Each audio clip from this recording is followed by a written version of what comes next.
Good morning, everyone, members and guests. Great to be here this morning and be talking again. It's been a little while.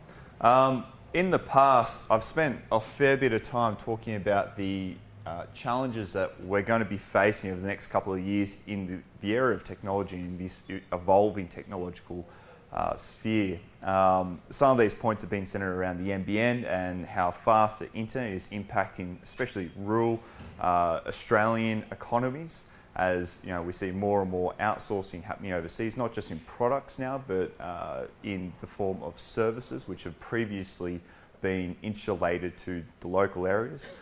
We've also spoken to a fair degree about the increasing automation that's happening around the world, where there's car companies out there which have employees in their car manufacturing facilities for political reasons rather than economic reasons these days. And this process is still increasing at a growing rate. One particular area that we've focused on a lot is the area of machine learning, and just how great this relatively young sphere of artificial intelligence is going to be changing most of our industries over the next couple of years. We're all aware of the transport industry and driverless cars coming out, and this is just one application of it. But I think what a lot of us aren't aware of is how much machine learning is really going to be starting to impact industries which for a long time have been considered exclusively in the realm of human capacity. Industries like law and medicine and accounting, heaven forbid that starts moving towards machines, are all under threat due to changes where computers can now start doing things which for a long time people have only been able to do. And the last point there, which I wanted to bring up very briefly, was robotics and the developments that have been made there in recent years. And the point of all this is that a lot of these technologies lead to an increase in efficiency. The productive capability of one unit of labour or one person can be greatly increased by machines being able to do more and more tasks. And we're all aware of this, how much mobile phones, for example, have just increased our capacity to do more throughout a day. Laptop computers are a similar example. But the issue with this is that efficiency doesn't always lead to new industries as quickly as it does destroy them or cannibalize them. If you take the smartphone, for example, this one device, when you think about it, has consumed indirectly the film industry, the compact camera industry, the PDA industry, the GPS industry, the laptop industry to a large degree, the phone industry. And the sum of all those industries that this one device has consumed isn't greater than the current value of the sum of this industry. So there's just like one example where technological advancements putting pressures on our labour force and our workforce and our economies, which previously we haven't had to deal with. And the issue, of course, is that these challenges or these changes essentially mean that certain businesses won't survive, certain jobs won't survive. A lot of what we're training our kids to do in university and school these days will be for tasks which just won't exist anymore. The question about whether or not your grandkids or your kids will be driving a stick shift or automatic in the future probably isn't relevant anymore. The question is whether or not they'll have a driver's license, full stop. And all these pressures mean that governments need to be ready and proactive in looking for how people are going to be working and generating an economy in the future. Up on display here is the number of listed firms on the US stock market since I think it was 1976, due to the Credit Suisse estimates. And what we've seen here is, due to automation and due to increasing efficiency due to computers, that the amount of capital required to even run a lot of these businesses is decreasing. Less and less firms in the US and across the world are actually looking for equity funding to operate these days. Companies like Apple and Amazon and even Google can run huge profits without the same amount of capital investment up front, which previously other firms have required, or older firms like Walmart or like those sort of companies. So the question is, what impact is this going to have on certain sectors? Now, this line that we see here is a current trajectory of what percentage of e-commerce sales are done online. And what can be gained from that is that it's increasing at a very quick rate, and there's a slight upward trend there, with the result being that over the next couple of years we're going to see thousands of retail stores shut down worldwide. This graph here is a predicted number of stores closing across the US due to growing online sales. The brick and mortar stores in the retail industry are now under threat due to just one technology, which is the internet, and being able to purchase things online over your phone and have them delivered the next day. Bloomberg even went so far to say that over the next couple of years, about 10% of retail space is going to either have to be reconverted or closed due to these pressures. Now, this would be fantastic if governments had the ability to soak up the excess structural unemployment which is going to be coming from these changes, right? If we're sort of prepared for the coming threat to the current job market and job industries, then obviously you can sort of plateau out the severe sort of troughs that come with it. And this is the idea of automatic stablers that governments use. This is the idea of Keynesian economics, where you save up money during your boom times as a government, and then you plateau out the troughs in the downward business cycle during the down times. However, the problem with this is that during the last 10 years, since 2007, governments across the world have been racking up enormous amounts of debt, where their capacity to absorb the impacts on these structural unemployment changes which are coming our way is diminishing. This graph here shows the Australian debt to GDP ratio, factoring in private debt and public debt, not financial debt though. And currently we're tracking above 250% debt to GDP ratio. A lot of that's in mortgages, a lot of that's in now government debt, which is currently clocking in about 50% of our debt to GDP ratio. That's an enormous number.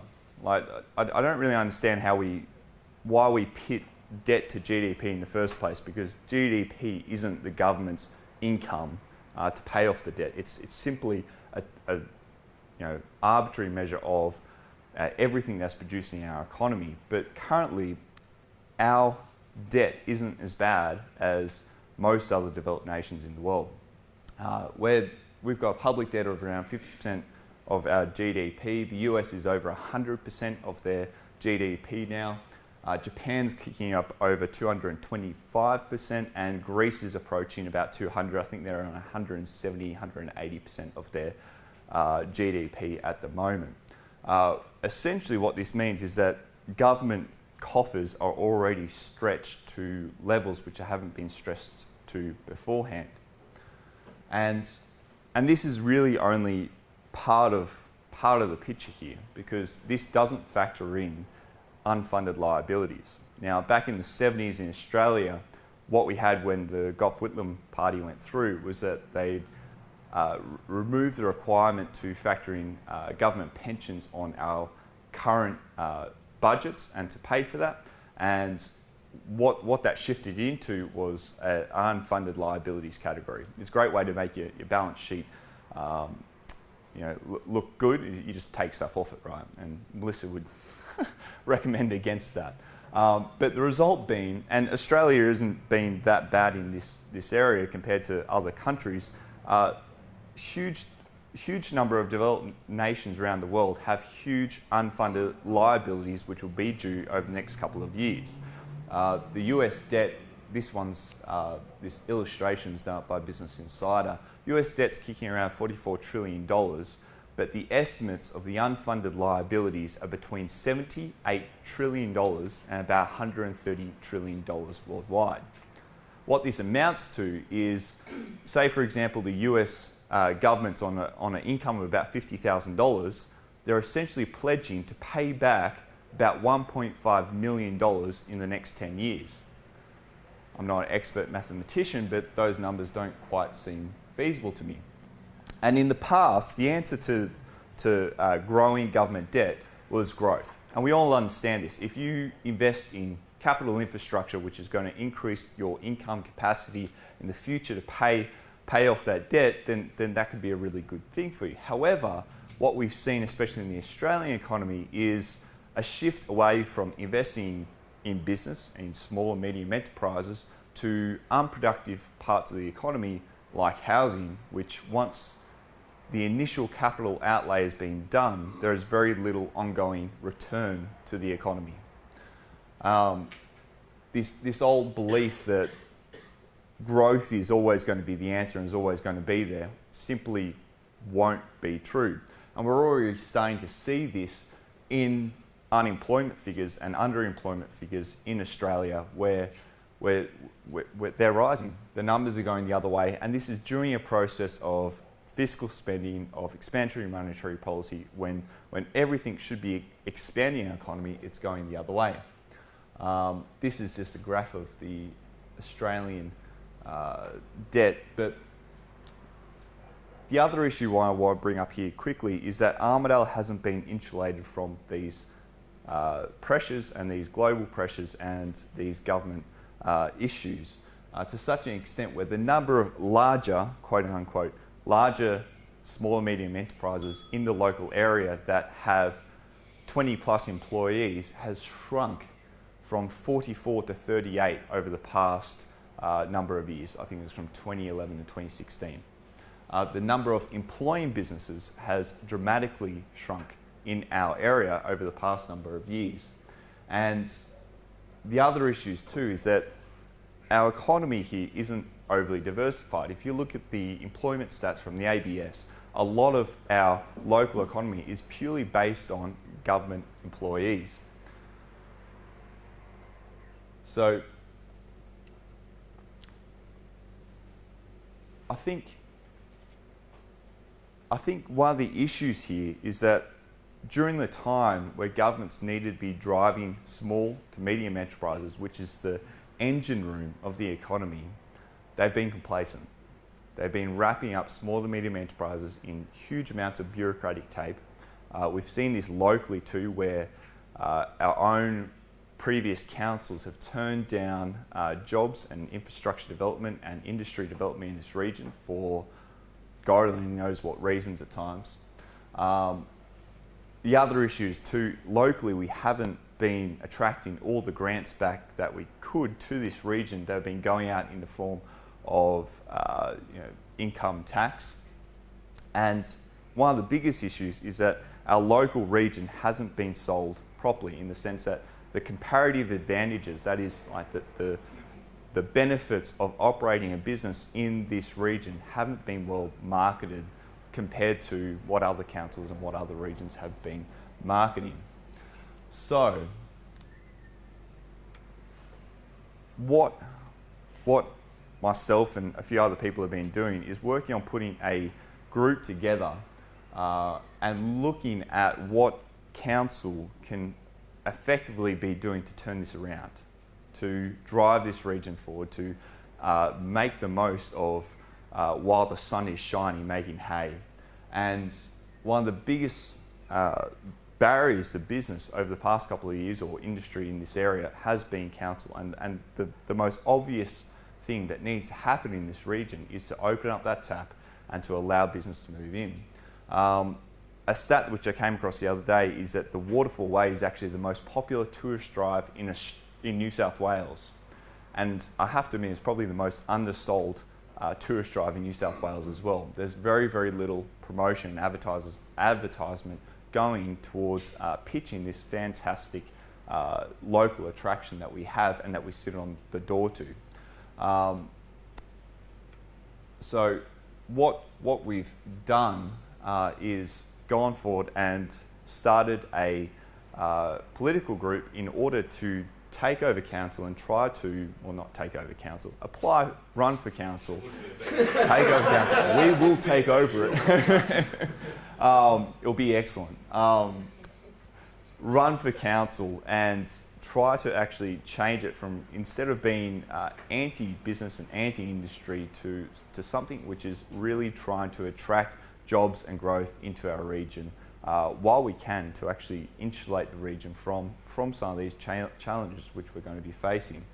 And so on the team for that, so far we've got myself, Alison Stewart, who's a BNI, born and bred, and Lawrence is coming along too to help out with some stuff, and one of his picture up there. So that's the presentation for this morning.